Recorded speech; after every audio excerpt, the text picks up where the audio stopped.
E aí pessoal, tudo bem? Tô de volta aqui com a parte 2 como prometi. Vamos lá rapidinho. Lembrando que para fazer, eu dividi aqui o aplicativo, tem a parte 1 onde eu construo o aplicativo e faço o load, e agora é a parte 2 onde eu faço o pop-up. É legal que você assista os dois vídeos, se caso estiver vendo só por causa do pop-up, que é o que te interessa, você vai conseguir ver aqui pelo menos a lógica que a gente usa para fazer esse pop-up, essa caixa de diálogo aí. Tá? No começo do vídeo da parte 1 eu explico um pouquinho de conceito, onde eu uso. Então, mais uma vez, o ideal é que você assista os dois. Legal? Vamos lá, deixa eu tirar aqui a nossa apresentação e vamos começar. Mão na massa. Já estou com o aplicativo aberto, bem de onde eu parei no vídeo parte 1.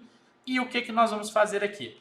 Lembra que ao criar, né, a gente simulou criar registro, ele simula as variáveis aqui e ele desliga o nosso load e navega para a tela 2, tá? Basicamente o que eu vou fazer aqui é colocar um new form, porque na hora que a gente testou ali na parte 1, o formulário da próxima tela não apareceu, tá? Então vamos fazer um new form aqui, para que o formulário apareça na tela. Eu comentei lá, a gente não vai usar ele para nada, mas só para ele aparecer na tela, a tela ficar bonitinha com o formulário lá, legal? Ele é o nosso form 1, então eu vou dar um new form, ponto e vírgula, depois ele navega, tá? Eu posso até fazer e devo fazer o new form antes do update context de load, tá ok? Vamos lá, antes do update context de load, tá aí o new form, para que, lembrando, tudo que eu vou fazer de ação, eu vou fazer antes, nesse miolinho. Então, ou seja, eu ligo o load, faço o que tem que fazer, desligo o load e vou para a próxima tela, legal? Essa é a lógica. Lindo e maravilhoso. Vamos lá. Tela 2. Estamos aqui agora na nossa tela 2. Eu tenho o formulário, então estou simulando aqui que o usuário iria entrar e salvar esse registro. Qual que é o nosso objetivo agora, tá? Nós vamos, em teoria, quando ele clicar em salvar, vai submeter esse formulário, vida que segue, dá um notify na tela e volta para a tela inicial. Não vou fazer isso, tá? Mas estou simulando que a app seria isso. E aí a gente tem aqui a nossa opção de voltar. Então o que eu quero? Eu quero que quando o cara clique no voltar, eu puxo uma caixa de diálogo e pergunte para ele, você realmente quer voltar? Ou seja, eu quero o nosso pop-up. Então eu vou perguntar se realmente ele quer sair, se realmente ele quer voltar para a tela inicial, tá bom? Lembrando, posso usar isso para diversas situações, gente. Esse é um mero exemplo, tá? Posso usar antes de salvar. Antes de salvar, você pergunta, deseja mesmo salvar? Se esse for um requisito seu, utilize essa lógica que vai dar certo, legal? Gente, o princípio é o mesmo do que a gente fez no load. Então, como que vai funcionar isso? Antes de eu fazer a regra para chamar a tela de pop-up, eu vou fazer a tela de pop-up primeiro, tá? Então, legal. Estou aqui na tela 2. O que eu vou fazer? Eu vou inserir um label, igualzinho eu fiz lá com o loading, tá? Então, estou aqui inserindo um label. Tá aqui, label na parte de cima. Por default, o label vem com essa propriedade text. O que eu vou fazer? Eu vou tirar, não quero. Eu quero um label em branco para mim, sem nada. Opa, eu cliquei fora, vou clicar de volta aqui. Estou de novo no label. E aí, o que eu faço? Label na tela inteira, tá? Por que eu coloco esse label na tela inteira? Expliquei no vídeo 1, estou comentando de novo. Para que a gente ganhe o efeito do bloqueio da tela, tá? Para que a gente tenha aquele efeito de bloqueio na tela. Uma vez label na tela, vou pintar ele de branco, lembra? Vai sumir tudo, pintei de branco, tudo branco. Eu vou aqui em Custom e vou colocar uma transparência nesse label, tá? Lembrando que a transparência você vai definir o que você achar melhor. Feita a minha transparência, tá aqui. Eu vou inserir mais um label agora, tá? É legal a gente renomeando, tá? Vocês estão vendo que tem muito objeto na tela. Já comento isso em todos os meus vídeos. Eu vou sempre renomeando para que a gente não se perca e tenha problemas lá na frente. Coloquei mais um label aqui. Vou tirar esse text do meio dele, não quero. Eu quero que esse label seja... Pode ser branco, vamos ver se combina um branquinho aqui. Vamos lá, vou pintar ele de branco. Deixa eu ver como fica esse label branco aqui, porque é aqui que vai estar a nossa mensagem, tá? Você pode colocar até de outra cor, tá? Vai depender do visual da sua app. Deixa eu ver se eu acho uma cor aqui que combine mais ou menos. Acho que laranja talvez fique muito forte. Vou deixar um laranja aqui, tá bom? Vocês podem usar o que combinar com a app de vocês. Na verdade, esse aqui é um laranja amarelo. No botão eu usei um laranja um pouquinho diferente. Eu vim aqui em Custom, ó. Eu coloquei um laranjinha mais escuro para combinar mais com o layout ali, com o logotipo, né, com cinza, com fundo cinza da minha app. Vou deixar aqui para a gente não perder tempo, vamos para o que interessa, legal? Então fiz aqui, e aí você pode ajustar com o tamanho que você acha ideal para este label, certo? Vou deixar ele aqui. E aí você pode colocar a mensagem dentro dele. Lembra que eu apaguei o text aquela hora? Vou colocar a mensagem. Gente, eu tenho casos que eu preciso alternar as mensagens, tá? Eu utilizo uma variável para mostrar a mensagem. Eu não deixo fixa como eu faço aqui, tá bom? Nesse meu exemplo, deixar fixa me atenderia, né? Você deseja realmente voltar sem salvar o formulário? Eu tenho casos, enquanto eu escrevo aqui, faltou uma interrogação, né?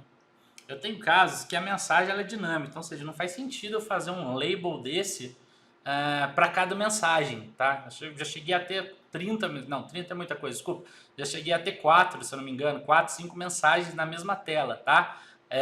Então, assim, eu consigo trabalhar com a mensagem variável. Então, ou seja, aqui eu só boto uma variável. Então, para cada ação que acontece na minha app, eu identifico qual mensagem que é e mando a mensagem em uma variável. Então, eu utilizo esse mesmo mecanismo, um único mecanismo de pop-up para toda a situação, tá bom? Legal, você deseja realmente salvar o formulário? Vamos colocar aqui de branco, tá? Aqui na home, vamos colocar o texto em branco. Tá aqui formatadinho, em branco. Legal, e a gente pode colocar... Desculpa, eu coloquei bold, né? Não coloquei em branco. Vou deixar no centro e agora sim vou colocar branco. Vamos lá, branco. Gente, se você quiser que o texto fique bonitinho em cima e o botãozinho embaixo, enfim, dá para utilizar duas labels aqui, tá? Coloca o texto em uma label lá em cima e depois coloca os botãozinhos aqui embaixo. Fica legal também. Se ficar muito feio aqui, a gente pode mudar isso, tá bom? Você realmente deseja voltar sem salvar o formulário? Legal. O que eu enxergo aqui? Eu enxergo que a gente tem dois botões aqui, né? Ou seja, pode ser dois ícones ou dois botões, o que você preferir, o que melhor se enquadra com a sua app, tá? Um deles é o cancelar, eu vou usar o xizinho, e o outro dele é confirmar, tipo, realmente voltar, né? Então, ou seja, vou colocar aqui o xizinho. Você deseja realmente voltar sem salvar o formulário? Então, se o cara clicar nesse xizinho para cancelar, deixa eu voltar aqui em home, eu vou colocar um branquinho nele aqui para ficar aparecendo. Legal? Deseja voltar. E o outro ícone é um de confirmar. Insert confirma. Então, seja esse pop-up vai ter essas duas ações aqui. Legal? Gente, vamos lá achar aqui. A gente tem um check. Deixa eu achar. Vamos ver se eu acho o nosso check aqui. Será que eu já passei por ele? Acho que eu já passei por ele. Vamos voltar.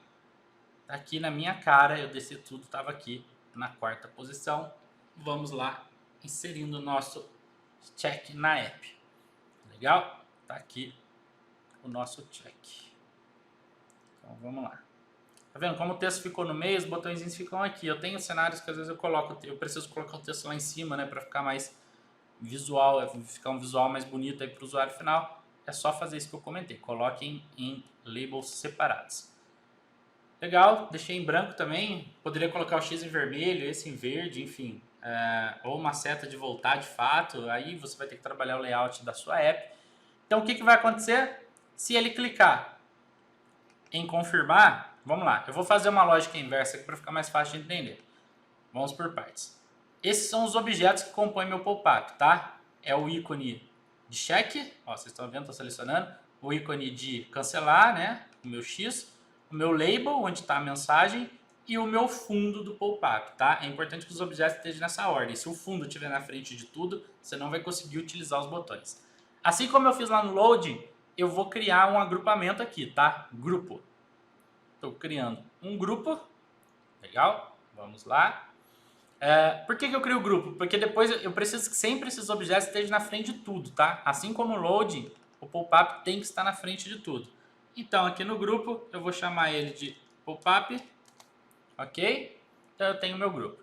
Gente, ele está na frente de tudo, não tem regra nenhuma nele. O que eu vou fazer? Tá vendo este ícone aqui, ó? Eu vou selecionar ele. Ele é o meu ícone de voltar da app. Então, lembra que eu quero que apareça a mensagem toda vez que clique nele? Então, o que eu vou fazer? No onSelect dele, vamos lá, achar a propriedade onSelect aqui. OnSelect na tela. Muito bem. Então, o que eu vou fazer? Lembra que eu usei variáveis de tela? Lembrando, eu estou usando variáveis de tela para não fazer variável global para isso. Na minha percepção, não tem necessidade de utilizar, carregar meu aplicativo com variáveis globais para controlar coisas de tela, tá? Então utilize o update context. Lembrando que eu tenho um vídeo aqui no canal que eu falo sobre variáveis e update context é uma delas, tá legal? Update context. Vou chamar uma variável, deixa eu abrir aqui a chave, opa, acho que eu cliquei errado, essa chave aqui. Vou chamar uma variável CTX, estou colocando isso em todos os contextos aqui para padrão, tá? Chamada popup. Lembrando que nesse caso é 2 pontos, e eu vou colocar o valor nela true. Vou fechar e vou fechar. Então o que eu estou fazendo? Estou declarando uma variável, só que de tela, não é um set, var, que vocês já viram, em outros casos eu já usei, aqui eu estou fazendo a de tela, chamada CTX popup, igual a true. Então toda vez que alguém clicar neste botão, ele vai colocar essa variável como true. Agora o que eu faço? Aqui no meu pop-up eu tenho vários objetos dentro. Gente, para eu não ter que ficar indo em objeto por objeto, na verdade, melhor, antes de eu fazer isso, o que eu vou fazer?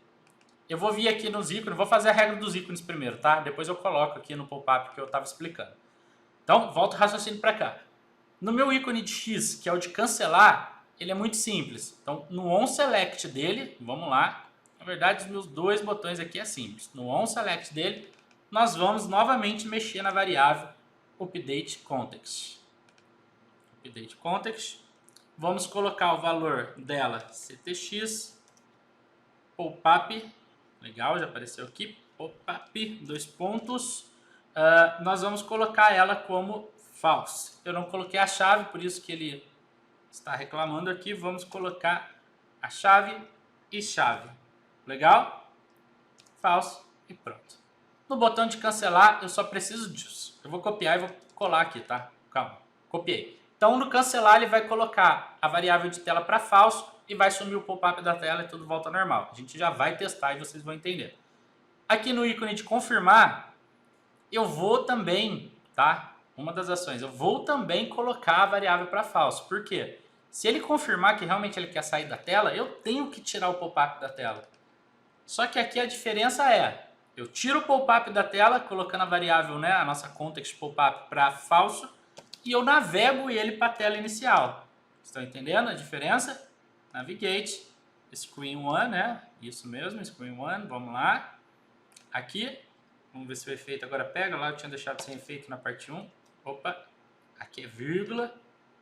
Lembrando sempre que onde eu uso vírgula, você estiver em português, tem que usar ponto e vírgula, legal? Ele apareceu aqui o efeito e eu fecho. Gente, essa é a diferença. Se ele clicar no X, somente muda a variável, o pop-up some da tela e volta para onde estava. Se ele clicar em confirmar, eu tiro o pop-up da tela e navego ele de volta para a tela inicial, legal? Agora eu vou voltar aqui para o nosso grupo, vou fazer a última etapa, é o que falta para a gente concluir aqui a nossa app. Vou selecionar o grupo. Gente, eu tenho 4 objetos dentro desse grupo. Eu não ia abrir um por um para mudar a propriedade visible. Se eu fizer no grupo, ele aplica para todos sozinho, tá? Por isso que eu gosto de trabalhar com esse agrupamento. Selecionei o grupo pop-up e eu vou na opção visible, tá? Então, ou seja, hoje ele está true, por isso que ele está na tela, ele está fixo direto. O que eu faço aqui agora? Dado variável. É a nossa variável de contexto pop-up. Repare que ele até sumiu da tela ali. Legal? Então, gente, quando eu fiz isso no grupo, a propriedade visible de cada objeto dentro do grupo ficou com a nossa variável. Então, entenda, se o cara clicar em voltar, a variável vai ganhar true, vai mostrar pop-up. Se eu clicar em fechar, a variável ganhou false, volta para a tela. Se eu clicar em OK, ele faz a mesma coisa de mudar a variável para o pop-up sumir e me retorna para a tela 1. Vamos testar a app como um todo para a gente ver como ficou? Vamos lá. Tela 1, play. Vamos simular a nossa app. Gente, então quando eu clicar em criar registro, lembra que eu fiz um monte de ação lá para a gente ver o load na tela? Eu tenho uma variável de contexto na tela 1 que chama load, e eu tenho uma variável de contexto na tela 2 que chama pop-up. Lembrando, são variáveis de tela. Então quando ele mexer na tela 1, ele vai mudar o load para true, vai trazer os objetos de load, faz o que tem que fazer. Antes de navegar, ele traz o false para tirar o load da tela e navega. Lá é o inverso com o pop-up. Vamos por partes. Criar registro, load na tela. Ele está fazendo load, demorou um pouquinho para carregar meu objeto de load aqui. E aí ele vai navegar, assim que ele terminar de fazer aquelas ações, lembra? Eu inventei um monte de ação lá para que a gente pudesse ter o efeito do load. Ele vai navegar eu para a tela 2, legal? Navegou eu para a tela 2. Estou aqui. Poderia preencher meu formulário, fazer o que devia fazer, clicar em salvar, a vida que segue. Se não, ele clica em voltar. Quando ele clica em voltar, eu mudo aquela variável de contexto chamada pop-up para true e o que acontece? Acabei de clicar. Apareceu o pop-up na tela. Se eu clicar no X, ele muda a mesma variável para falso. Sumiu o pop-up da tela. Cliquei, sumiu. Legal? Cliquei de novo em voltar. Se eu realmente quiser sair sem salvar o formulário, eu vou clicar. Ele vai tirar o pop-up da tela e me volta para a tela inicial. Criar registro, load, me leva de volta. Gente, em resumo é isso. Esse vídeo dividido em duas partes. Na parte 1 vocês aprenderam a fazer o load. Agora na parte 2 vocês aprenderam a fazer o pop-up que está na tela. Como eu mencionei anteriormente, esse pop-up serve para diversas situações. E aí eu uso essa mesma estrutura, esse mesmo objeto. Porque imagina se você ficar criando um objeto para cada pop-up que você tem na tela. Não vale a pena. Então trabalhem com dados variáveis. Lembra que eu falei da mensagem? Eu sempre faço variável para mensagem também. Aqui nesse exemplo vocês viram que eu escrevi fixo, mas dependendo do cenário eu coloco como dado variável para que eu não fique duplicando objetos dentro da minha app, com isso a minha app fique mais leve. Legal? Espero que vocês tenham gostado dessas duas super videoaulas, parte 1 e parte 2. Não deixe de se inscrever aqui no meu canal e eu vejo vocês na próxima aula. Até mais!